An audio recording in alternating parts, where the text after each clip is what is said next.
Well, Stephen King continues to live rent-free in all of our minds. So why not talk about him another time? Let's go.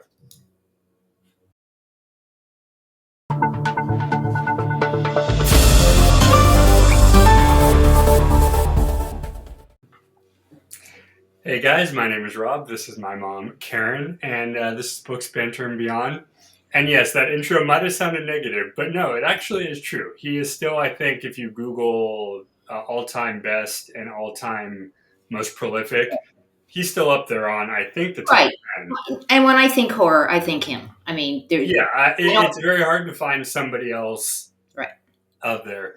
So why not talk about one that I still think is one of his best and still one of his most interesting, The Shining.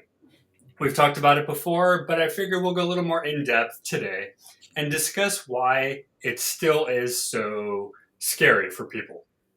Now, the one thing we've talked about before here is that he doesn't use horror in the sense of what others would in terms of a physical creature or an actual, visual, right? Right. He tends to use it in more of a psychological way, which Right. usually works better because Right. that's kind of the point of fear. It's the Right. not seeing what you're seeing, right?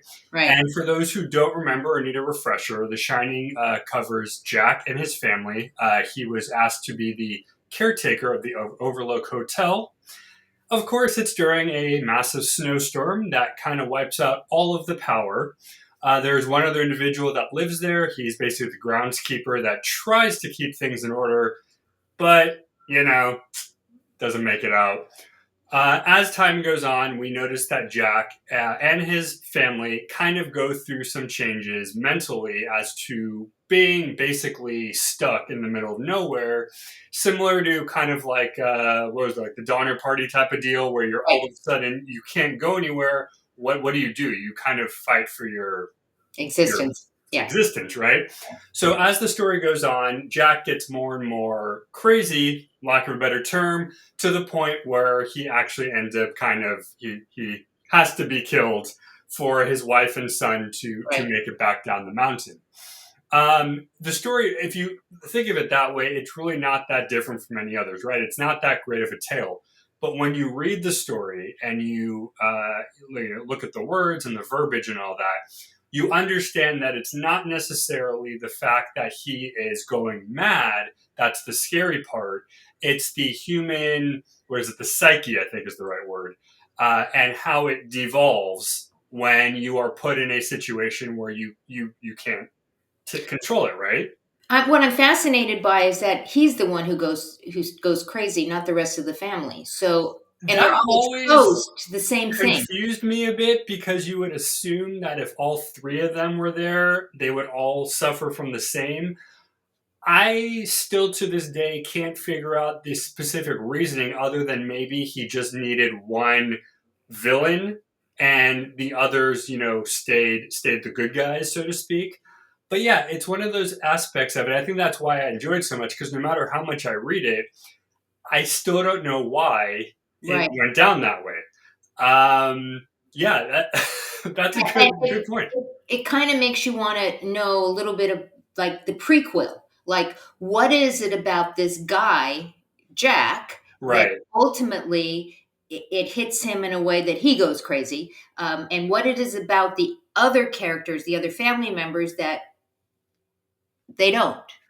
And that's a good question. There was actually the sequel made called Doctor Sleep, where it actually has the son grown up and he has to re-battle the malevolent spirit again. So he did actually years later, because that book is, I think, in the 2000s it came out.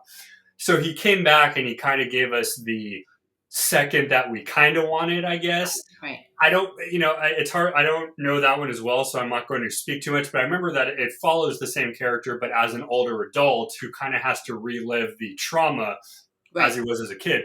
But I think, and for those who have read it and have seen versions of it, there's the idea that that the Jack character is part of the hotel and may not have actually been alive. He may have been a spirit the Hmm. entire time, which is why he's the one that kind of went stir crazy, and while his wife and son may have not. Whether or not that's the point, I don't Right. know, but it's kind of a fascinating aspect to go. But you make a good point. There's always that, while we all kind of hate the origin story, sometimes it would be helpful to have a little Right. short story as to why everything ended up how it did, right? So you make very valid, you know. It's just a curiosity more than anything else. Oh, It's of course, like yeah. I always want to I know why. Why? It's like I mean, I still, like I said, I don't know why it happened, how it did, and I would love to, pick his brain as to why he decided to, shape it that way. right. But on the flip side here, his son Danny has what is known as the Shining. So that's where this title comes Right. from: the ability to see and hear otherworldly spirits, which kind of goes into the second story as well. But his ability to see all of this is obviously a little traumatic. The kid, I think, in both the film and the book, is maybe like 5, 10 years old. He's in that range. He's a young kid. Obviously, if you're that young and you're seeing this stuff, you're probably wondering what the hell is going on. And freaking out. Yeah. Exactly. So, the fact that he's able to do that, and that might be why he's able to keep it at bay, because whereas his father is kind of letting it take him over, the son has maybe a barrier, if you want to call it, between the spirits and him that allows him to see it and allows him to, I don't know, maybe push back just enough where it can't actually get to him because he He's has innocent. kind of a superpower. And he's also an innocent, right? As a child, That theoretically he's an innocent, right? and most of the time when a person writes a child character, there's usually no evil, no Right. nothing, Right. because they are so young. So that's actually very valid. I think there could be something to said that the kid hasn't dealt with anything, so he has nothing to really maybe compare it to. But as the reader, doesn't that make it even scarier? It does. I mean, there's something about using children in horror that Yeah. it's unnerving, Yeah.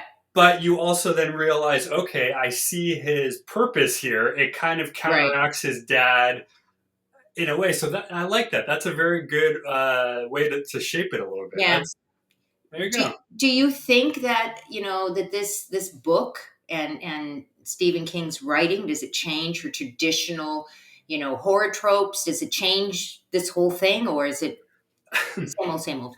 I mean, in a weird way, yeah. And it's funny because he is a horror author, so you would think that when he writes, he kind of uses the same thing, and he does. If you've Right. read other books that he's done, he uses the horror trope very well.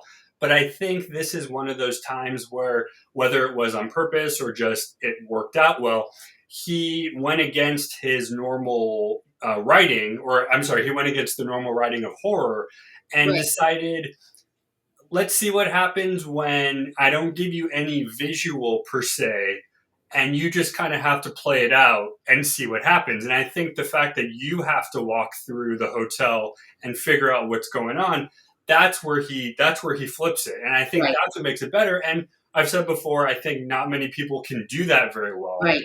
And he does it almost perfectly with this story alone. Well, and he also uses the hotel. Okay, so it's the Overlook Hotel. I'm curious, do we think that the word Overlook, was there a reason that he named it the Overlook? And this is not the So, only for horror those who story. may know or may not know, at one point Stephen King actually went to a hotel. Weirdly enough, not where the book takes place. So, literally, the entire thing is backwards. Especially when the movie, there's that whole thing with the number on the door. None of that was there, but he did actually go to a hotel with his wife that was similar style to what you would see in the film and what you see in the book. And that brought him to the idea of, okay, what if I put these three people in the middle of a snowstorm in this kind of vintage looking, antique looking hotel? What would happen? And that's what you get this hotel visually that is magnificent. I mean, if you see a hotel like this visually, I would love to visit this is a very Right. pretty hotel. You got the columns, you have the painting. But when you put into the fact that they're cut off from electricity, they can't get down the mountain, all of a sudden that setting takes on a whole monstrous feel, because now you're basically stuck until the snow melts to not only, Right. feed yourself and take care of yourself, but you have to fend off anything that might happen in this case. it's the horrors from your own family members in this case. Right. But I think the hotel really does play a key role versus, let's say, one of his other books that takes place in just a town. Right. It could be scary, but it's not as scary, I think, as being stuck in one building, Well, right? this is not the first book or story that uses a hotel as the background, right? And I'm, with the shower scene, I'm drawing a complete blank, but the hotel Oh, in Psycho Psycho, does it. and I'm The House on Haunted Hill is a right. mansion. What is it about hotels that makes us immediately go, it's And spooky? I think we actually talked about this a few weeks ago on another show too. I think it's depending on how it's written, how it's shown, or how it's drawn. Sometimes if there's artwork in the book, um, I think there's something called liminal spaces where it's kind of like you see something that looks familiar, but it's so vacant that you don't know why. And I feel like hotels with the long hallways Right, and the big right, entry rooms. right. And when they're abandoned and nobody's there anymore, all the furniture's taken out. It's just basically an open space. So I think it. Sometimes the furniture's not taken out. Sometimes Well, oh no, exactly. so creepy. I mean, think about it. This is So, I mean, I think generally it's the idea of you kind of, it's something that's familiar because everybody has seen a hotel of some sort.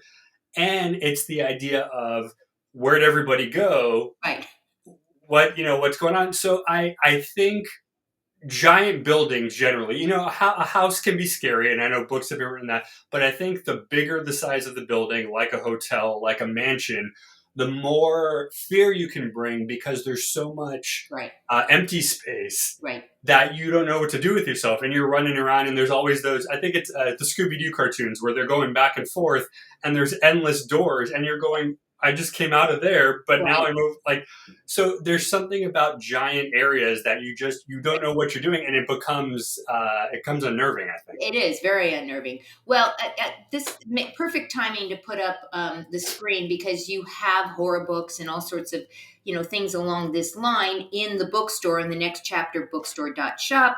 You can take your phone out right now or just go visit the store, but you can find the paperbacks and the hardbound, or if you're into comic books, want to go ahead and scan that. And of course, merchandise. We have mugs and t-shirts, etc., etc. All this great stuff. Is this your favorite Stephen King book?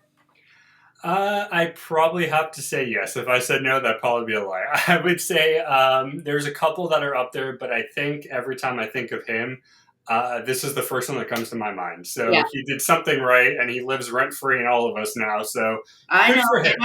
In our There head, you go. creeps us out every single day. I'm like creeped out now. You've totally ruined my day, Rob. That's all I want to say. Um, Thank you all for joining us. On that note, On that note, but we will see you next time on the next Books, Banter, and Beyond. See you then. Goodbye, everyone.